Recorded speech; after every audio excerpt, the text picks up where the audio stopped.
Bonjour à tous et bienvenue dans cette séance où nous allons voir comment créer un livre audio.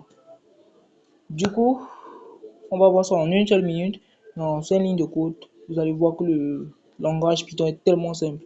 Top, c'est parti. Du coup, on a créé notre fichier main.py.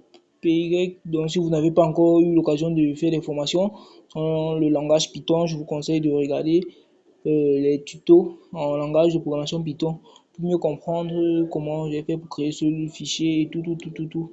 Bon, du coup, je vais donc installer le module PyTTSX3 qui permet de traduire en fait le texte en audio. Et l'avantage avec ce module-là, c'est qu'il ne nécessite pas de connexion internet comme par exemple les modules comme Speech Recognition, WhatKit et plein d'autres modules. Du coup, pour installer, on utilise la commande pip install pyttsx3.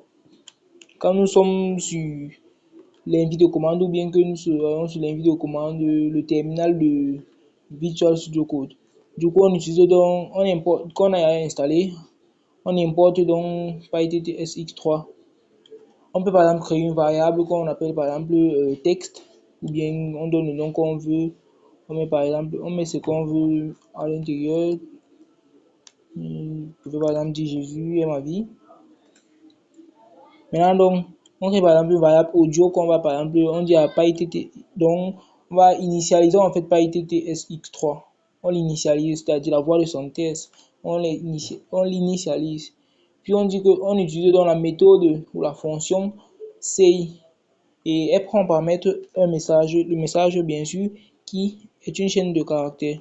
Du coup, on utilise donc, pour terminer le programme, on utilise la méthode run await, c'est-à-dire elle va exécuter, donc c'est-à-dire elle va traduire le texte qu'on a en audio, puis elle va attendre en fait qu'on puisse terminer de lire tout le texte avant de faire la fin du programme. Du coup, si on vient tester, c'est Python 3,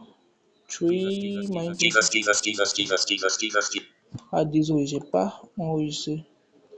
Vous allez voir ici, ça va afficher en anglais vu que mon ordinateur est en anglais et je n'ai pas fait de réglage de langue. Parce que c'est vraiment pas l'objectif de cette vidéo.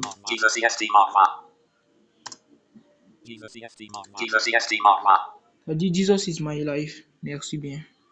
Et rendez-vous pour le prochain tuto.